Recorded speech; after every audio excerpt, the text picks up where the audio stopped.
Baik, shalom. Sekali lagi shalom. Nah, puji akan nama Tuhan, kita bersyukur sebab kita bisa dapat jumpa lagi satu dengan yang lain di ruangan yang sempit dan kita harus berdempet-dempetan satu dengan yang lain. Biasanya kalau di dalam gereja kita terserah mau pilih duduk di mana saja. Kalau di sini terpaksa kita harus berdesak-desakanlah demi kepentingan kita bersama di kemudian hari. Ada amin. Nah, puji akan nama Tuhan, kita semua tentu tahu hari ini adalah sebuah hari atau sejarah bagi gereja Tuhan atau menjadi sebuah sejarah kekristenan, di mana perayaan Pentakosta menjadi sebuah perayaan yang sangat-sangat sakral. Saya bisa mengistilahkannya demikian karena perayaan Pentakosta menjadi sebuah perayaan yang dalam kaitannya dengan kekristenan dalam iman kita, maka Pentakosta menjadi sesuatu yang penting bagi saya dan saudara. Nah, tentu kita semua memahami dan mengerti dengan baik bahwa perayaan Pentakosta adalah sebuah perayaan yang merupakan hal yang berkaitan dengan janji Tuhan. Sehingga dengan demikian ketika hari Pentakosta, maka bagian dari penggenapan janji Tuhan. Kita baca Kisah Para Rasul pasal 2. Mulai ayat yang pertama sampai ayat yang ke-13. Pentakosta perikopnya semua sudah dapat. Kita baca mulai ayat yang pertama, 2-3. Ketika tiba hari Pentakosta, semua orang percaya berkumpul di satu tempat. Tiba-tiba turunlah dari langit suatu bunyi seperti tiupan angin keras yang memenuhi seluruh rumah di mana mereka duduk. Dan tampaklah kepada mereka lidah-lidah seperti nyala api yang bertebaran dan hinggap pada mereka masing-masing. Maka penuhlah mereka dengan Roh Kudus, lalu mereka mulai berkata-kata dalam bahasa-bahasa lain seperti yang diberikan oleh Roh itu kepada mereka untuk mengatakannya. Waktu itu di Yerusalem diam orang-orang Yahudi yang saleh dari segala bangsa di bawah kolong langit. Ketika turun bunyi itu, berkerumunlah orang banyak. Mereka bingung karena mereka masing-masing mendengar rasul-rasul itu berkata-kata dalam bahasa mereka sendiri. Mereka semua tercengang-cengang dan heran, lalu berkata, bukankah mereka semua yang berkata-kata itu orang Galilea? Bagaimana mungkin kita masing-masing mendengar mereka berkata-kata dalam bahasa kita sendiri, yaitu bahasa yang kita pakai di negeri asal kita. Kita orang Partia, Media, Elam, penduduk Mesopotamia, Yudea dan Kapadokia, Pontus dan Asia, Frigia dan Pamfilia, Mesir dan daerah-daerah Libya yang berdekatan dengan Kirene. Pendatang-pendatang dari Roma, baik orang Yahudi maupun penganut agama Yahudi, orang Kreta dan orang Arab. Kita mendengar mereka berkata-kata dalam bahasa kita sendiri tentang perbuatan-perbuatan besar yang dilakukan Allah. Mereka semuanya tercengang-cengang dan sangat termangu-mangu sambil berkata seorang kepada yang lain, apakah artinya ini? Tetapi orang lain menyindir mereka sedang mabuk oleh anggur manis. Nah, saudaraku yang dikasihi Tuhan kita Yesus Kristus, ayat-ayat ini sebenarnya kembali mengingatkan kita semua tentang janji Tuhan. Tuhan Yesus memenuhi janjinya untuk mengirimkan penolong atau yang kita kenal dengan Roh Kudus yang kemudian menyertai dan memperlengkapi setiap anak-anak Tuhan. Sehingga dengan demikian maka pekerjaan Roh Kudus yang kemudian kita lihat dalam konteks ini, rasul-rasul diberikan kemampuan berbicara dalam berbagai bahasa. dalam kisah ketika kita mengingat kembali waktu Roh Kudus dicurahkan. Maka ada tanda-tanda lahiriah. Yang pertama kita baca dari ayat-ayat ini, di mana mereka mendengarkan bunyi. Lalu yang kedua, terlihat lidah-lidah nyala api yang bertebaran hingga di atas murid-muridnya. Jadi dua tanda ini, apalagi bicara tentang bunyi. Hari itu adalah merupakan sebuah hari Pentakosta, hari di mana dalam perjanjian lama adalah sebuah hari di mana orang Israel merayakan perayaan yang dikenal dengan perayaan 50 sesudah Paskah atau Pesa. Pesa ini bicara tentang keluarnya bangsa Israel dari perbudakan di tanah Mesir. Dalam perjalanan mereka menuju kepada tanah Kanaan, dan pada hari itu umat merayakannya. Jadi ada dua perayaan yang kemudian saya catat di sini. Yang pertama, perayaan tentang kebaikan Allah karena panen yang berhasil. Dan yang kedua, pemberian tentang hukum Taurat kepada Musa. Dan karena itu orang-orang saleh hari itu berkumpul dari segala penjuru untuk kemudian mereka berkumpul di Yerusalem. Merayakan perayaan Pentakosta. Tetapi ingat baik-baik bahwa perjanjian baru adalah sebuah perjanjian yang kemudian digenapi janji Tuhan juga, bahwa Pentakosta bukan lagi bicara tentang panen raya atau perayaan bangsa Israel keluar dari tanah Mesir. Tapi Pentakosta perjanjian baru bicara tentang perayaan penuaian jiwa-jiwa. Karena itu ketika Petrus berkhotbah setelah mereka dipenuhi dengan Roh Kudus, maka Petrus diberikan kekuatan, kemampuan berbicara. Kita juga mengenal Petrus dari catatan Alkitab. Petrus bukan adalah seorang yang berani bicara.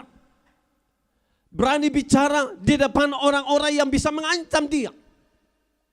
Dia seorang yang benar memiliki kepandaian berbicara. Tapi tidak memiliki kemampuan berbicara berani tentang kebenaran. Karenanya Alkitab memberikan juga catatan. Petrus seorang murid yang sempat menyangkal Yesus. Penyangkalan ini terjadi karena Petrus tidak berani bicara tentang kebenaran. Jadi setiap kita untuk bicara berani kebenaran, kita harus bisa penuh dengan Roh Kudus. Orang yang bisa berani bicara tentang kebenaran karena ada Roh Kudus di dalam kehidupan mereka. Tanpa Roh Kudus tidak ada kebenaran atau tidak ada keberanian bicara tentang kebenaran. Mungkin dia bisa berani bicara kebenaran untuk membela dirinya. Bisa membela orang lain. Tapi untuk bicara berani kebenaran tentang Allah, di mana Kristus Yesus sebagai Tuhan satu-satunya penolong dan juru selamat, hanya orang yang penuh dengan Roh Kudus. Yang lain tidak berani. Karena itu, kenapa demi jabatan mereka tinggalkan Yesus sebagai Tuhan dan juru selamat? Kenapa? Karena karir. Mereka rela menyangkal Yesus dan imannya. Kenapa banyak orang yang kemudian tinggalkan imannya karena nyawanya? Karena mereka tidak berani bicara kebenaran di dalam Kristus Yesus. Petrus kemudian menunjukkan contoh yang luar biasa. Karena ketika dia dipenuhi dengan Roh Kudus, dulu di mana dia tidak berani bicara tentang kebenaran, sekarang dia bangkit bicara tentang kebenaran. Ketika kurang lebih dalam catatan Kisah Para Rasul menjelaskan hampir kurang lebih ada 15 bahasa. Nah, saya bisa menafsirkan bisa lebih lagi. Dan ketika Orang-orang yang berkumpul ketika mendengarkan bunyi yang besar yang mempengaruhi orang-orang untuk kemudian ingin tahu di mana bunyi itu. Apa yang terjadi di Yerusalem? Penyebab apa bunyi itu terjadi? Kalau di zaman ini kita bisa mengatakan, ada bom di mana? Siapa lagi yang menteror? Dan biasanya kita orang Ambon, kalau ada semacam bunyi senjata, bunyi bom, bukan lari tapi cari. Dari mana itu bunyi? Dan saat itu orang-orang mau mencari tahu, karena bunyi itu menjadi bunyi yang belum pernah mungkin mereka dengar. Dan karena itu mereka mau mencari tahu. Dan ternyata ketika mereka hadir di sana, ternyata rasul-rasul dan murid-murid yang lain sedang berbahasa-bahasa sebagaimana bahasa asal mereka yang sedang berkumpul hari-hari itu. Mereka kemudian bingung, bukankah mereka ini adalah orang-orang Galilea yang tidak pernah belajar mungkin bahasa asing seperti hari-hari ini ada kursus-kursus bahasa di mana mereka bisa belajar. Dan itu tidak. Sehingga mereka menjadi heran bagaimana mungkin mereka berbicara dalam bahasa-bahasa yang kita pakai di negeri asal kita. Dan Roh Kudus yang kemudian memberikan keberanian kepada Petrus untuk bicara, mengkanter pernyataan mereka. Rupanya mereka ini mabuk oleh anggur manis. Petrus kemudian berani bicara. Dalam ayat yang ke-15 selanjutnya.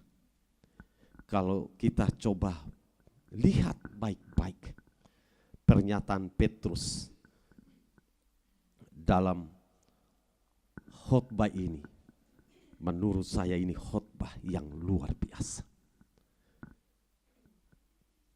Maka bangkitlah Petrus, berdiri dengan ke-11 rasul itu, dan dengan suara nyaring. Saudara, ini orang Ambon bilang apa ya? Tabaos ya. Petrus ini dengan rasul-rasul yang lain, mereka dengan suara nyaring, saya bisa mengistilahkan, mereka tabaos dan berkata kepada mereka orang-orang yang sedang menyudutkan murid-murid dan yang lainnya. Lalu dia mengatakan, hai kamu orang Yahudi dan kamu semua yang tinggal di Yerusalem, ketahuilah dan camkanlah perkataanku ini. Ya saudara, ini pernyataan yang di dalam keberanian Roh Kudus. Petrus bicara dan mengatakan, camkanlah perkataanku ini. Saya bisa mengatakan, Bapak Aten, camkanlah perkataanku ini. Dan ini pernyataan-pernyataan yang dipengaruhi bukan keberanian dari dirinya. Dipengaruhi keberanian karena Roh Kudus. Camkanlah perkataanku ini. Orang-orang ini tidak mabuk seperti yang kamu sangka karena hari baru pukul 9. Tetapi itulah yang difirmankan Allah dengan perantara Nabi Yoel. Akan terjadi pada hari-hari terakhir. Demikianlah firman Allah. Bahwa aku akan mencurahkan rohku ke atas semua manusia. Maka anak-anakmu laki-laki dan perempuan akan bernubuat. Teruna-terunamu akan mendapat penglihatan-penglihatan. Dan orang-orangmu yang tua akan mendapat mimpi. Juga ke atas hamba-hambaku laki-laki dan perempuan akan kucurahkan rohku pada hari-hari itu, dan mereka akan bernubuat. Dan akan mengadakan mujizat-mujizat di atas di langit. Dan tanda-tanda di bawah di bumi. Darah dan api dan gumpalan-gumpalan asap. Matahari akan berubah menjadi gelap gulita. Dan bulan menjadi darah sebelum datangnya hari Tuhan, hari yang besar dan mulia itu. Jadi pernyataan Petrus menjadi sebuah pernyataan yang menyampaikan kepada orang-orang Yahudi atau semua orang yang berkumpul. Tetapi juga pernyataan nubuatan yang dia kutip dari pernyataan Nabi Yoel. Kita tentu sangat mengimaninya bahwa apa yang dinubuatkan Yoel digenapi di hari Pentakosta. Apa yang dinubuatkan Nabi Yoel, kita hari-hari ini menikmatinya. Dalam beberapa kesempatan di ibadah 10 malam, saya mengatakan bahwa tentang pekerjaan kuasa Roh Allah tidak berhenti di zaman rasul-rasul. Tentang manifestasi pekerjaan kuasa Allah tidak berhenti hanya kepada orang-orang yang menerima Pentakosta atau pencurahan Roh Kudus di hari Pentakosta waktu itu. Tetapi dicurahkannya Roh Kudus di hari Pentakosta waktu itu, dan kemudian rasul-rasul menikmati pengalaman, tetapi kemudian itu terus dicurahkan kepada gereja Tuhan hari-hari ini. Sehingga saya mau mengatakan bahwa manifestasi pekerjaan kuasa Allah dan penggenapan nubuatan Nabi Yoel dan pengalaman Pentakosta yang terjadi pada waktu zaman rasul-rasul itu tidak berhenti di situ, tetapi itu juga akan dialami sampai di gereja Tuhan zaman ini. Karena ini zaman roh. Zaman di mana Roh Allah akan bekerja dengan bebas. Hanya ketika orang menutup pintu hati, Roh Allah tidak kerja. Roh Allah akan bekerja ketika orang haus akan lawatan Tuhan. Dan ada maksud Allah di mana Allah mau bekerja di setiap hati. Maka manifestasi yang kita bisa artikan berkata-kata dalam bahasa roh, nubuatan-nubuatan terjadi ketika orang haus akan lawatan Tuhan. Murid-murid lapar, murid-murid haus. Kapan janji Tuhan untuk dicurahkannya Roh Kudus digenapi? Mereka haus, mereka lapar, mereka membutuhkan itu. Karena Tuhan sebelum dia terangkat ke surga, dia mengatakan, kamu tidak akan menjadi yatim piatu. Aku akan kirimkan seorang penolong yang lain, yaitu Roh Kudus. Dalam kegentaran, kecemasan murid-muridnya, murid-murid mengatakan, kalau Tuhan sudah pergi, lalu kami dengan siapa? Kecemasan pasti ada. Saya bisa mengatakan, kalau Tuhan sudah pulang atau sudah kembali ke surga, lalu nasib katong ini bagaimana? Katong pun nasib nanti tidak jelas. Tapi Tuhan katakan, aku akan kirimkan seorang penolong yang lain. Dan pada hari Pentakosta itu digenapi, sehingga saya bisa mengatakan begini. Hari Pentakosta yaitu hari di mana pemenuhan janji Tuhan Yesus Kristus kepada murid-muridnya, dan penerimaan kuasa oleh murid-muridnya, guna mendemonstrasikan kuasa Allah dalam penuaian jiwa-jiwa. Jadi murid-muridnya kemudian menerima kuasa.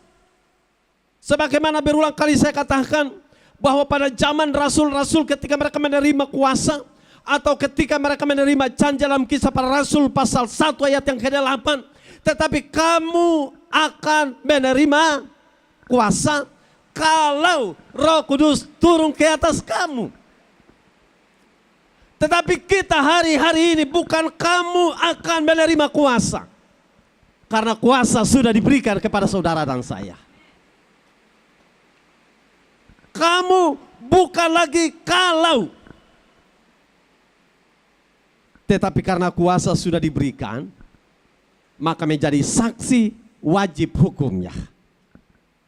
Sehingga dengan demikian penting untuk saya sampaikan bahwa peristiwa Pentakosta adalah peristiwa yang luar biasa yang telah mengubah seluruh keberadaan murid-muridnya. Mengubah pola dan gaya hidup murid-muridnya. Pentakosta telah mengubah karakter dan sifat murid-muridnya. Pentakosta telah mengubah budaya lama menjadi budaya baru. Pentakosta telah mengubah ibadah rutin menjadi sebuah kebutuhan utama. Dan hendaklah Pentakosta konsekuensinya adalah memberikan kepada kita semangat dan hidup yang sebagaimana yang dikehendaki Tuhan. Pentakosta kiranya mengubah pola kita. Pola pelayanan dari pelayanan rutin menjadi kebutuhan utama. Pentakosta kiranya mengubah yang namanya doa dan ibadah, pujian dan penyembahan, kiranya itu menjadi gaya hidup saya dan saudara. Amin. Makanya kita di sini untuk beribadah tidak perlu harus diperintah, ayo nyanyi-nyanyi. Karena harus itu jadi gaya hidup. Maka di sini tidak perlu harus, halo saudara mari kita harusnya berdiri, ayo duduk, ayo berdiri. Sama saudara jadi push up. Jadi kalau saudara capek boleh duduk, kalau saudara sudah rasa kuat lagi berdiri lagi. Tapi biasanya kita di sini yang saya amati, dari waktu saat saudara datang sampai firman Allah baru saudara duduk. Amin. Kecuali Bapak Aten yang sering kuat berdiri. Tetapi itu budaya baru yang harus kita bangun. Karenanya dalam ibadah tidak harus menjadi semacam diatur-atur. Ayo tepuk tangan, tidak perlu saudara, karena itu gaya hidup. Ayo nyanyi, tidak perlu nyanyi, karena itu gaya hidup. Ada amin. Jadi gaya hidup untuk pujian, penyembahan, beribadah itu menjadi kebutuhan utama, tetapi juga menjadi gaya hidup. Sehingga betapa penting gaya hidup yang demikian kita pertahankan. Tapi ingat baik-baik, Pentakosta juga menjadi momen mengubah pola kita sehingga penginjilan menjadi hal yang bukan ya nanti kebetulan. Penginjilan menjadi hal yang mendesak. Kenapa penginjilan menjadi hal yang mendesak? Saya sempat sampaikan dalam ibadah 10 malam. Karena penginjilan itu sama dengan menarik orang yang sedang menuju ke jurang kebinasaan. Mereka sedang salah arah. Ada 2 jalan. Sekarang mereka menuju ke jalan buntu, di depan itu ada jurang. Kita ini tahu, kita ini ada berdiri pasti posisi yang masih bisa melihat dan bergerak untuk menarik mereka yang sedang menuju ke jurang kebinasaan. Kita berdiri di situ. Di saat kita melihat orang yang sedang menuju ke jurang kebinasaan, tugas kita menyampaikan, tugas kita mengingatkan, tugas kita menegur dan mengatakan itu jalan yang salah. Karena jalan ke situ menuju ke jurang kebinasaan. Jalan yang benar itu di sini, di mana ada banyak orang yang sedang berbondong-bondong menuju ke sana. Tugas kita, Pentakosta itu mengingatkan kita dan memberikan kepada kita tugas. Sehingga penginjilan menjadi hal yang mendesak. Dan menarik dalam Kisah Para Rasul pasal 2, dalam Pertama Korintus memberikan kepada kita pesan-pesan penting tentang karunia-karunia. Efesus pasal 4 juga memberikan kepada kita kelengkapan karunia-karunia pelayanan. Maksud kelengkapan itu adalah supaya kita menjadi maksimal dalam menjalankan tugas. Kepada rasul-rasul setelah mereka menerima kuasa, dan kuasa itu menjadi awal bagaimana pemenuhan seluruh kelengkapan karunia-karunia. Kepada saya dan saudara diberikan tugas, biasanya ada surat mandat, ada kuasa. Kuasa itu untuk kita bisa bicara, bahwa saya punya hak bicara. Rasul-rasul diberikan, kepada saya dan saudara juga diberikan kuasa dan mandat. Sehingga dikatakan kamu akan menerima kuasa. Tapi saya tadi katakan kamu sudah menerima kuasa. Kita diberikan kuasa atau mandat atau otoritas untuk menjalankan tugas-tugas kita selama kita di dunia. Dan selama kita masih bernapas, maka itu kesempatan kita untuk mengatakan penginjilan adalah hal yang mendesak. Setiap kita mari mengambil beban, setiap kita mengambil tanggung jawab, penginjilan menjadi hal yang mendesak. Kisah para rasul juga mencatat buat kita semua bahwa mereka membangun kebiasaan-kebiasaan yang luar biasa. Saling membagi menjadi hal yang menyenangkan dan bukan menjadi hal karena terpaksa. Itu yang terjadi dalam kisah para rasul. Karena seperti yang sudah tadi saya sampaikan, ada budaya baru, kebiasaan baru yang muncul, yang lahir pasca Pentakosta. Hari ini saya mari kita semua sepakat mengatakan bahwa kami rindu budaya baru muncul dari gereja ini. Apa budayanya? Karena kata saling membagi satu dengan yang lain di dalam kisah para rasul pada awal gereja Tuhan. Mereka itu rela jual harta mereka, tanah mereka, bagi-bagi. Lalu mereka makan sama-sama, satu dengan yang lain. Saya ulangi, tidak sedang setelah ini saudara pulang jual rumah saudara, tanah saudara, lalu bagi-bagi. Kecuali terlalu banyak, atau kecuali ya sudah waktunya saudara bagi, itu ceritanya lain. Tapi budaya saling membagi itu penting. Karena saya ketika merenungkan ini, membagi itu bukan soal karena kita ini sudah punya banyak baru kita bagi. Membagi itu di saat kita di dalam kekurangan. Maka seorang janda ketika dia mati, wah orang ini memberikan uangnya di kotak dan orang lain memberikan jauh lebih banyak dari si janda. Tapi Alkitab katakan janda ini memberi lebih banyak dari yang lain. Kenapa? Karena dia memberikan seluruh nafkah hidup. Jadi kita bicara soal membagi bukan soal karena saya punya sudah banyak, sudah beta sempar dulu lagi. Kan kadang-kala itu yang terjadi kita praktekkan.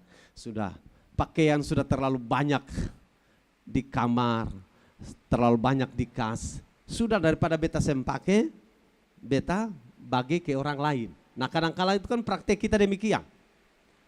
Nah tapi mari kita tingkatkan kualitasnya. Kita tingkatkan levelnya. Kalau selama ini mungkin kita bagi bekas-bekas pakaian kita. Ya pasti orang yang menerima dengan ucapan syukur. Tapi kalau kita mau ingin meningkatkan kualitas, maka kita bagi yang mana? Yang baru, yang lama? Yang baru. Mungkin tidak banyak. Ya anak kecil ini Betalia dia selalu celananya cuma itu saja. Kita rubah. Nah mungkin 15-20 ribu itu yang baru untuk anak-anak kan? Baru. Kualitas. Kalau kita nyaman dengan yang lama, sekarang mari kita nyaman dengan yang baru. Katakan amin. Budaya baru. Nah, ini contoh, tapi masih ada banyak contoh tentang soal membagi. Beberapa kali saya juga menyampaikan contoh kasus, bisa saja orang yang punya beras, kata membagi. Kadang di sini ada yang bawa ikan, beta sen tahu ke yang orang lain mereka bawa ikan gasing. Tapi kalau itu dipraktekkan terus nantiasa saling, yang satu kasih, yang satu juga kasih. Woi luar biasa.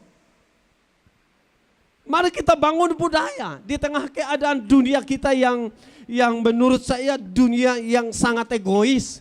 Dunia di mana orang mementingkan diri sendiri. Yang saya masih ingat di zaman dulu itu ketika kan masih pakai kayu bakar ya. Jadi ambil ambil api dengan ambil sepontong kayu dari satu rumah bawa ke rumah dia.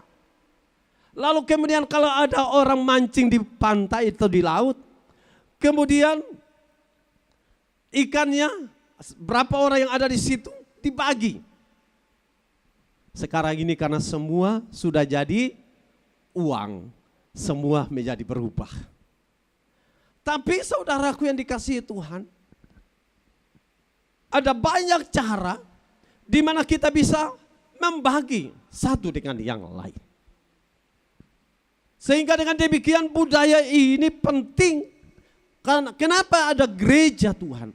Karena gereja Tuhan menjadi wadah terbaik untuk mengingatkan tentang kisah-kisah perbuatan Roh Kudus yang membuat budaya baru terjadi.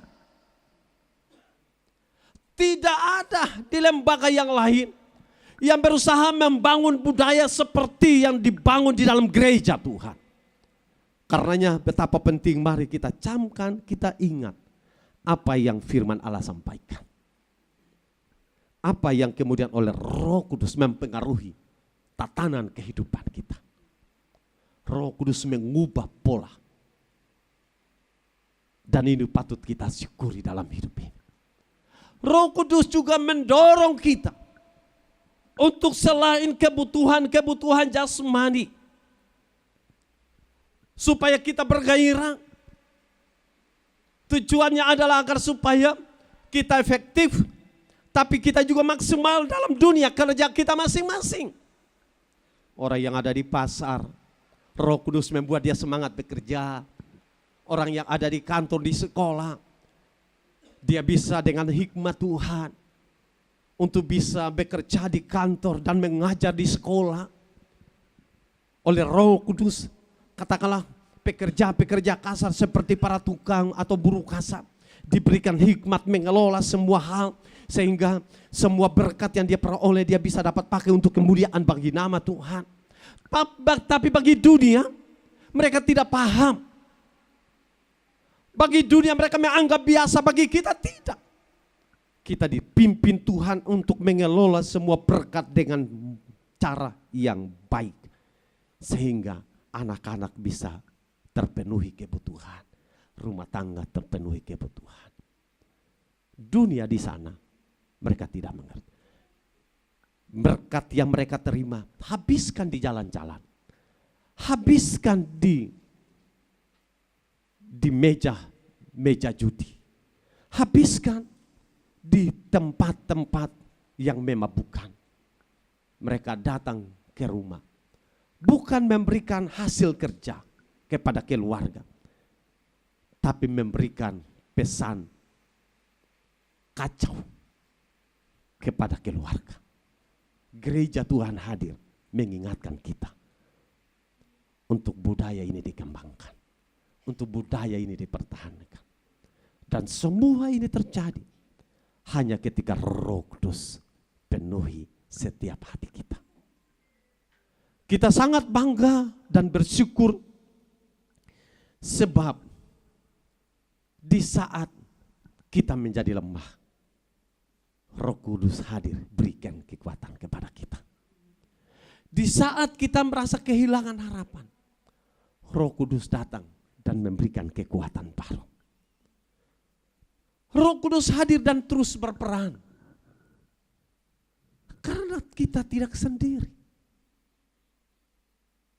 Dia selalu menemani kita. Dan hendaklah kemudian kita jangan mendukakan Roh Kudus. Mendukakan Roh Kudus dari perbuatan kita. Bisa jadi Roh Kudus dengan kerinduannya menolong kita, sementara kita dengan sikap tidak peduli dengan Roh Kudus. Akhirnya kadangkala menurut saya, kadangkala mendukakan Roh Kudus bukan karena soal kita melakukan berdosa dan mendukakan. Bisa jadi sikap acuh kita kepada Roh Kudus.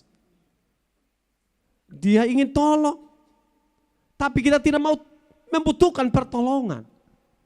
Dia hadir sebagai penolong.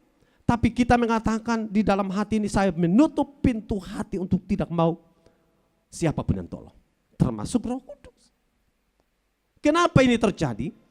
Karena kita mengeraskan hati. Kenapa kita mengeraskan hati? Karena pesan-pesan buruk atas setiap persoalan yang menghimpit kehidupan kita, sehingga menutup pintu hati dari segala hal yang bisa ditolong. Termasuk Roh Kudus yang harus menjadi penolong buat saya dan saudara. Kita tidak mau pusing. Sehingga dengan demikian, maka rahasia terbesar kita mendapat pertolongan hanya ketika kita buka hati. Kita berikan hati, buka dan beri. Buka pintu hati dan memberikan Roh Kudus menolong kita. Di saat Roh Kudus masuk dan menolong kita, sebagaimana murid-murid waktu mereka sedang berdoa, Roh Kudus dicurahkan karena mereka buka hati. Saya rindu hari ini kita mari buka hati buat Tuhan. Berikan hati bagi Tuhan. Sambil katakan, Tuhan pakai saya.